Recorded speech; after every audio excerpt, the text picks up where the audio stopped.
కానీ ఈ రోజు రేవంత్ రెడ్డి ప్రజలలో తిరుగుతున్నాడు. ప్రజలలో ఒక అన్న, రేవంత్ రెడ్డి అన్న అంటే అన్న లెక్కనే, ఇంటికి అన్న లెక్క ఒక స్పందన.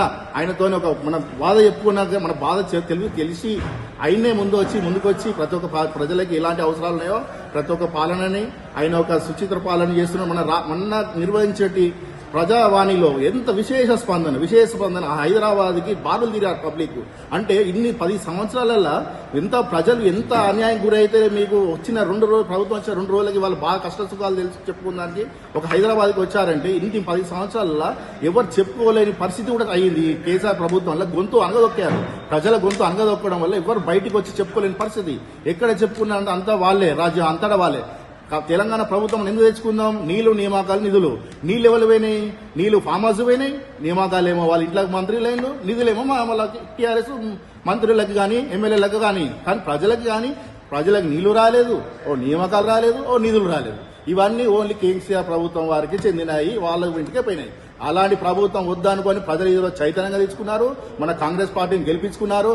అదే ఊపుతోని, అదే దెబ్బతోని మన రాష్ట్రం మన భారత రాష్ట్రం ఇప్పుడు పార్లమెంట్ ఎలక్షన్స్ లో కూడా అదే సత్తా చాటి మన ప్రభుత్వాన్ని గెలిపించుకోవాలి. పార్లమెంట్ సీట్లు మనం అత్యధికంగా సీట్లు మన తెలంగాణ రాష్ట్రానికి ఇవ్వాలని మన ప్రజలను కోరుకుంటూ మేము అడ్వకేట్ మారేడు శ్రీనాథ్ వరంగల్ నుంచి ప్రజలను కోరుకుంటున్నాను. జేఎస్డబ్ల్యూ టీవీ వారికి ముందుగా ఈ కార్యక్రమం చేపట్టడానికి నా నమస్కారాలు తెలియజేస్తున్నాను. తెలంగాణ రాష్ట్రం ఏదైతే ఏర్పడిన తర్వాత నిధులు, నియామకాలు, ఉద్యోగాలు అని చెప్పేసి తెలంగాణ రాష్ట్రం సిద్ధించిన తర్వాత ఈ 10 సంవత్సరాల నుంచి ఎవరికి ఏ విధంగా కానీ న్యాయం అయితే జరగలేదు. విద్యార్థులకు కానీ, అగ్రికల్చర్ వ్యవసాయస్తులకు కానీ అన్ని విధాలుగా అన్యాయం జరిగింది తప్ప ఎట్టి కోశానా న్యాయం జరగలేదని చెప్పేసి మొన్న ఎన్నికలలో ప్రజలు కాంగ్రెస్ ప్రభుత్వాన్ని కోరుకున్నారు. ఈ నెల రోజుల పాలనలో ముఖ్యమంత్రి గారు అడ్మినిస్ట్రేషన్లో వర్క్ స్టార్ట్ చేయడంలో స్టార్టింగ్లోనే అందరికీ అందుబాటులాగా ప్రజల పాలనలో కొనసాగించాలని చెప్పేసి అందరికీ తోడుండడం కోసము ముందుగానే చొరవ తీసుకున్నారు. ప్రభుత్వం వస్తే ప్రజాపాలన విధంగా ప్రజలు కోరుకున్న తెలంగాణ ఎట్లయితే ఉంటుందని చెప్పిండ్రో అదేవిధంగా గవర్నమెంట్ ఏర్పడిన తర్వాత కూడా ప్రజలకు చేరువల ప్రజాపాలన మొదలుపెట్టడం జరిగింది. ముందుగా రేవంత్ రెడ్డి గారు ప్రమాణ స్వీకారం జరిగిన వెంటనే మహిళలకు ఉచిత బస్సు ప్రయాణం సంతకం చేయడం ద్వారా ప్రజలకి ఆ రోజే తెలిసిపోయింది ప్రభుత్వం అంటే ఏంది, ప్రభుత్వ అధికారం అంటే ఏంది, ప్రభుత్వాలు ఎలా నడిపించాలి, గత ప్రభుత్వంతో పోల్చుకుంటే ఈ ప్రభుత్వము ఎలా నడుపుతుందనేది ఆ 2 రోజుల్లోనే క్లియర్గా చెప్పవచ్చు. కానీ నిన్న కేటీఆర్ గారు ఒక మాట మాట్లాడడం జరిగింది. అంటే నెల రోజులలో ఈ తెలంగాణ ప్రభుత్వం అస్తవ్యస్తంగా జరగడం అనేది మాట్లాడడం చాలా బాధ వేసింది. అంటే తెలంగాణ ప్రభుత్వం ఏర్పడిన తర్వాత ఉద్యోగ నోటిఫికేషన్లు 10 సంవత్సరాల నుంచి ఉద్యోగస్తులకు ఉద్యోగాలు రాకుండా చేసింది గత ప్రభుత్వం కాదా అని నేను అడుగుతున్నాను. అంతకుముందు ప్రభుత్వంతో పోల్చుకుంటే ఒక్క పేపర్ లీకేజ్, ఒక్క ఎగ్జామినేషన్ కూడా ప్రభుత్వము కంటిన్యూస్ గా కండక్ట్ చేయలేకపోయింది. ప్రతి పేపర్ లీకేజ్ జరగడం ఆ ప్రభుత్వ పాలన క్లియర్గా కనబడింది.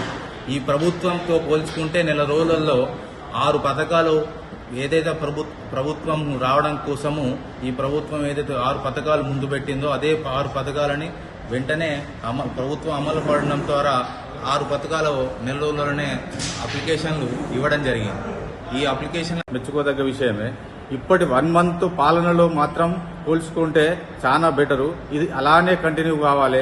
ఎందుకంటే ఏదో ఆంధ్రులు ఆరంభశూరులు అన్నట్టు కాకుండా ఈ ఒక్క నెల రోజుల తర్వాత ఇప్పుడు జనములకు ఏం టాక్ వస్తుందంటే ఈ నెల రోజులు ఇంకో నెల రోజులు చూసి 2 నెలల పార్లమెంట్ ఎలక్షన్లు అవుతాయి. ఎలక్షన్ల తర్వాత మళ్ళా యథావిధి అవుతుంది అని అందరిలో ఒక అపోహ వచ్చింది.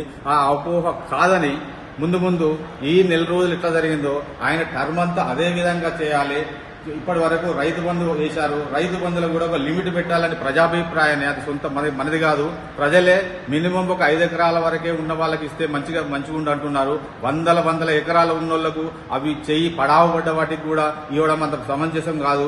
ఇంకొక కొత్త విషయం ఏమిటంటే ఇప్పటికీ నిధులు తక్కువగా ఉన్నాయి. ఎలా సమీకరించుకోవాలంటే మా వ్యక్తిగత అభిప్రాయం, ప్రజల నుండి అభిప్రాయ సేకరణ పెట్టుకోవాలి. ఈ పరిపాలన ప్రజలను కలుపుకొని పోవాలి. ప్రతి దానిలో ఏదైనా సమస్య వచ్చినప్పుడు అధికారులనే కాకుండా ప్రజాభిప్రాయ సేకరణ కోసం కూడా కొన్ని టీంలను పెట్టి ఇప్పుడు చూస్తే లోడ్ బడ్జెట్ ఉన్నది. ఈ బడ్జెట్ ను పెంచుకోవడానికి కారణం ఎలా సమీకరించుకోవాలని మీరే కాకుండా సామాన్యుల దగ్గర నుంచి కూడా సమాచారం తెలుసుకుంటే అప్పుడప్పుడు చదువురాని వాళ్ళు కూడా అమూల్యమైన సందేశాలు ఇస్తారు. ఎలా నిధులను పెంచుకోవాలి, ఎలా పరిపాలించాలి, వాళ్లకున్న అవగాహన వాళ్ళకే ఉంటది. ఎందుకంటే ఒకప్పుడు శ్రీకృష్ణదేవరాయలు తనకు గడ్డం చేసే మంగళాయనను కూడా ఆలోచన అడిగేది, ఇది ఉంటే ఎలా చేయాలా, ఇది ఎలా చేయాలి అంటే వారి ఆలోచనలు బట్టి వారికి కొత్త విషయాలు తెలితే తప్ప ఆఫీసులలోనో ఏసీలలోనో కార్లలో తిరిగే వరకు సామాన్య ఫీల్డ్ మీద ఉన్న ప్రాబ్లమ్స్ దొరికాయి. ఇక ముందు ఈ నెల రోజులే కాదు, మిగతా టర్మ్ లో కూడా ప్రజల అభిప్రాయాలను సేకరించి ప్రజలతో సమేకమై పరిపాలిస్తే సామరస్యం ఉంటుంది. ఎందుకంటే కాంగ్రెస్ పార్టీ అంటేనే భారతదేశం అంటేనే కాంగ్రెస్ పార్టీ. మనకు స్వాతంత్రాన్ని తెచ్చింది కాంగ్రెస్ పార్టీ, మనకు తెలంగాణ ఇచ్చింది కూడా కాంగ్రెస్ పార్టీ. ఇప్పుడు తీసుకున్న వాళ్ళకు నాలుగు రోజులతోటి వాళ్ళు మంచిగా లేదని మళ్లీ వీళ్ళ చేతిలోకి పోయింది. మళ్లీ ఈ మిగతా టర్మ్ కూడా సామరస్యంగా వాళ్ళ చేతుల నుంచి పోకుండా ఇప్పటి వరకు నెల రోజులు ఎలా ఉన్నదో మిగతా కూడా అలానే కంటిన్యూ చేయాలని కోరుకుంటున్నాము. ఈ ఏదో ఆరంభ సూర్యుల లెక్క 1 month తర్వాత 2 months తర్వాత మళ్ళీ యథావిధి కాకుండా ఇప్పటి వరకు మార్చిన వాళ్ళు ఎలా అవుతుంది ఎప్పటికప్పటికి స్క్రూటినైజ్ చేసుకుంటా ప్రజాభిప్రాయ సేకరణ అనేది ముఖ్యంగా చేసుకోవాలని నా వ్యక్తిగత అభిప్రాయము. ఎప్పటికప్పటికి ఏ స్కీమ్ మీద ఎలా ప్రజలు అనుకుంటున్నారని నిస్వార్థంగా తెలుసుకోవాలి తప్ప